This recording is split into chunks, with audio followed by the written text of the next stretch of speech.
La investigación ha sido siempre desde que era, no sé, tendría 1 metro de estatura.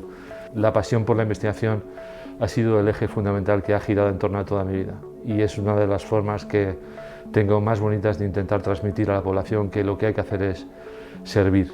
En 2 ocasiones en mi carrera científica me he sentido como Neil Armstrong, porque he estado donde nadie ha estado nunca antes, de presenciar en primera persona procesos que nadie hasta esa fecha había logrado ver. Yo realmente me enamoré de la investigación en el doctorado. Determinar qué es lo que impulsa a alguien a crear algo y entender también lo que es el proceso de creación es apasionante. La investigación lo que da es justamente esa otra parte, que la práctica profesional no te da tiempo de comprender y de coger, ¿no? Que es ¿por qué hago todo esto? ¿Qué sentido tiene todo esto? ¿Cuáles son las razones profundas? ¿Por qué surge esa necesidad? Y esas preguntas solamente te las puedes hacer a través de la investigación.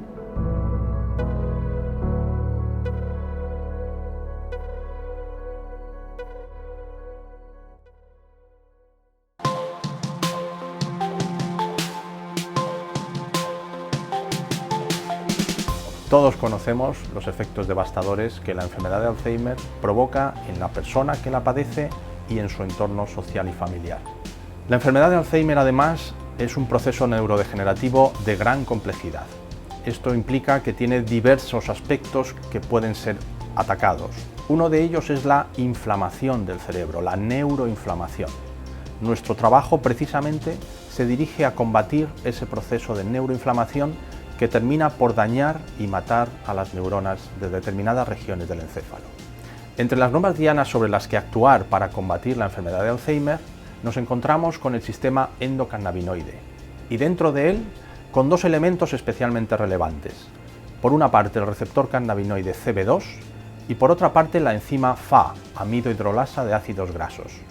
Ambos elementos, activados o inhibidos en determinadas circunstancias, parecen desempeñar papeles importantes en la neuroinflamación característica de la enfermedad. Nosotros hacemos investigación, que es investigación cardiovascular.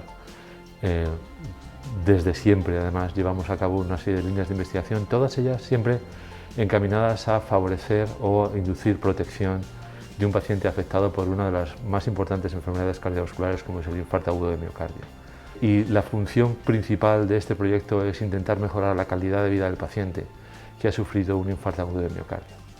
La novedad de este proyecto es que abordamos una nueva técnica basada en nanotecnología aplicada a la imagen no invasiva, de tal manera que un paciente afectado de un infarto agudo de miocardio, mediante una simple resonancia, inyectando nanopartículas que son capaces de unirse de forma específica a una región del corazón, hacemos que el corazón se mantenga contráctil durante mucho más tiempo.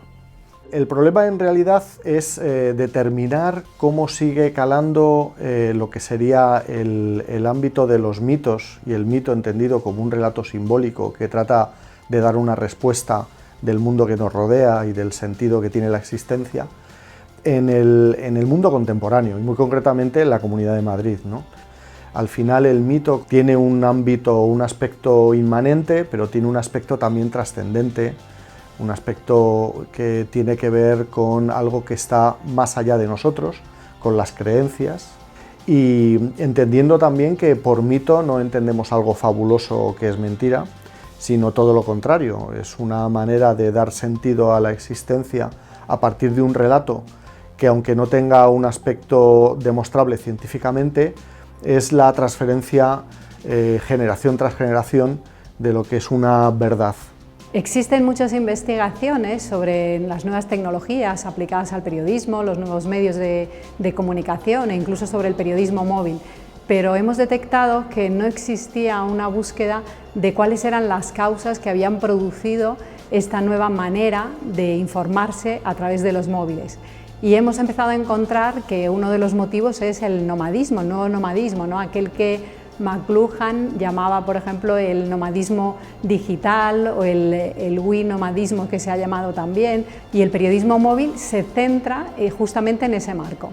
Con este proyecto en la Universidad Francisco Vitoria buscamos que nuestra mirada sobre la realidad sea a la vez lo más precisa posible, pero también amplia, y por lo tanto que comprendamos la relación de todos estos datos, nuevos hechos, nuevos lenguajes con la persona. El contexto de este proyecto está en que vivimos en sociedades envejecidas. El número de personas que alcanzan la vejez se viene incrementando, pero también sus vidas son más largas.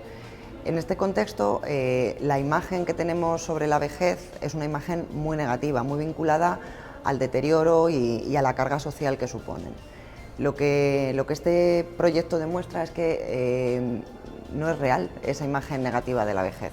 Hay personas que, llegando a edades avanzadas, siguen teniendo un buen estado de salud, participan de forma activa en la sociedad y consumen recursos, pero a la vez son recursos para la sociedad en la que viven.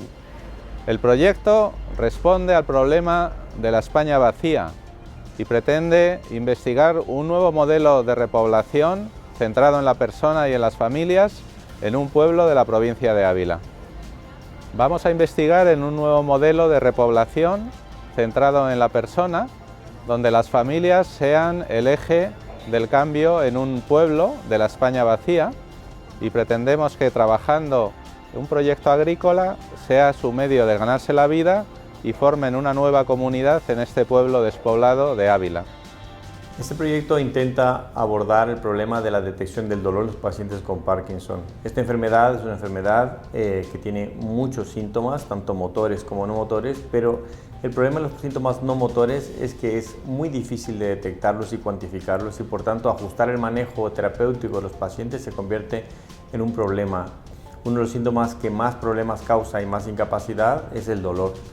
Cuando tratamos el dolor, los fármacos que se usan habitualmente para la enfermedad de Parkinson no son efectivos, por lo cual métodos alternativos como la neuromodulación no invasiva son una posibilidad que es real y que es accesible para los pacientes en el día a día. La propuesta que hacemos es desarrollar un sistema de detección de fluctuaciones no motoras, es decir, de detección sobre todo del dolor, basado en la monitorización de la sudoración de la piel y otros síntomas autonómicos como latido cardíaco, que nos ayudan a detectar cuándo el paciente empieza a tener estos síntomas, incluso antes de que empiece a sentirlos. Esta solución de detección va acoplada a una solución de tratamiento, que quiere decir que estimularemos no invasivamente esas áreas del cerebro que tienen que ver con el dolor para tratar al paciente justo antes de que empiece a notar él mismo los síntomas. En nuestro laboratorio nos centramos en estudiar el glioblastoma, el cual es un tumor cerebral más frecuente y agresivo de todos los tumores del sistema nervioso central.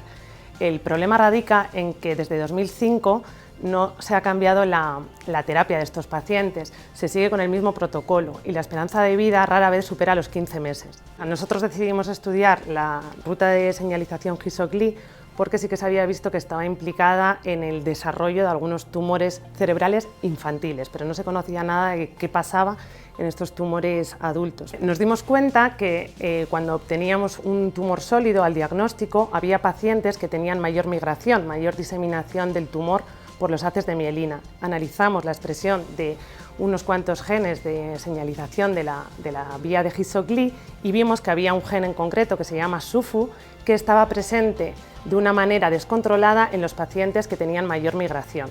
Por tanto, en nuestro laboratorio lo que hemos hecho es sobreexpresar y silenciar este gen, el gen SUFU, y ver la relación que tiene con la migración y con la transición epitelio-mesénquima in vitro. El proyecto nuestro, el Grupo de Investigación de Educación en Liderazgo, plantea una propuesta de conceptualizar y de aplicar adecuadamente el liderazgo, el rol del liderazgo. No basta tener competencias de liderazgo, hace falta tener una intencionalidad en ese ejercicio de esas competencias, que es buscar un bien para ese equipo, para ese grupo al cual uno pertenece y con el cual uno interactúa. De ahí que la educación en liderazgo plantea retos particulares que hay que estudiar y metodologías que estamos trabajando en ellas para evaluarlo y luego para educar al estudiante, de manera que él mismo sea artífice de su propia educación en liderazgo, con la ayuda de un mentor, de un tutor, de un profesor, no solo que reciba conceptos, sino también herramientas que le permitan a él conocer cuál es su grado de desarrollo de esas competencias y virtudes asociadas al liderazgo y cómo poderlas trabajar él en su vida universitaria y eventualmente fuera de la universidad. El fin del proyecto JOPE es analizar y dar a conocer la situación de las mujeres y las niñas en los distintos ámbitos de la sociedad. Este proyecto en realidad surgió porque, como yo soy profesora de Ingeniería Informática, cada año veía que en este ámbito el número de chicas se reducía y yo me preguntaba por qué, cómo es posible que ahora haya menos que antes.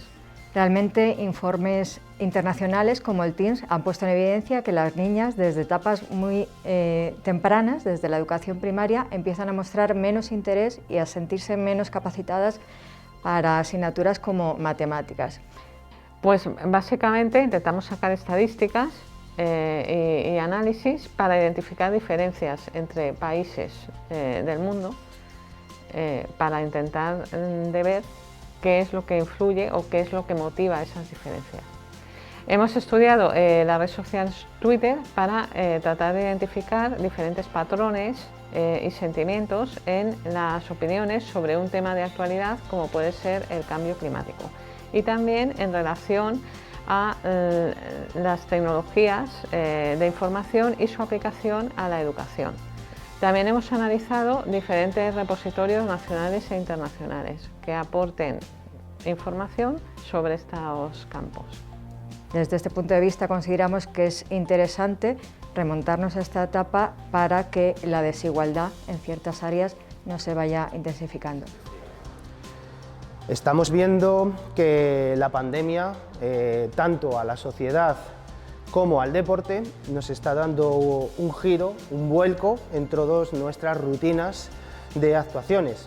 Y en el deporte es donde están sufriendo muchísimos aspectos relacionados con lesiones, con rendimiento y sobre todo, como estamos viendo últimamente, problemas cardiovasculares y que está afectando a la salud de los deportistas profesionales. Lo que queremos buscar es respuestas en varios perfiles genéticos, perfiles de rendimiento, perfiles metabólicos, perfiles de rendimiento muscular, que son los que creemos que condicionan las lesiones deportivas, condicionan la consecución de victorias y que ayudan a entender muy bien cómo el deportista profesional se está adaptando a estos cambios que desde la COVID estamos teniendo en el mundo del deporte profesional. Ahora mismo el futuro de la genética es poder secuenciar los 25.000 genes de cualquier persona y en este caso de los deportistas profesionales en menos de 24 horas de tiempo. Las ideas de la Escuela de Salamanca, pues como digo, su problemática principal es una problemática moral, es una idea de la salvación de las almas, entonces todo lo que preocupa, ¿no?, para la salvación de las almas pues puede ser sujeto a su campo de estudio y en el campo económico hay muchas cuestiones y son problemas que se pueden abordar, pues por ejemplo, si nos centramos en la propiedad o en la teoría de los cambios o en los contratos o en el precio justo, son cuestiones que tienen vertiente económica pero también tienen vertiente jurídica, entonces por eso nuestra perspectiva, nuestra doble perspectiva enriquece la comprensión de estas cuestiones y nos permiten entender las cuestiones o las teorías pues desde una perspectiva más completa, ¿no? Y un poco la idea principal cuando surgió este proyecto, lo que queríamos era trasladar al aula los conocimientos de la Escuela de Salamanca. Entonces en su principio los resultados fueron muy aplicados a docencia y después ya pues con el tiempo, como digo, llevamos ya 5 o 6 años trabajando en esta perspectiva, pues los resultados se han ido ampliando, ¿no? Y hemos ampliado el campo de estudio no solo a lo docente, sino también pues a la investigación.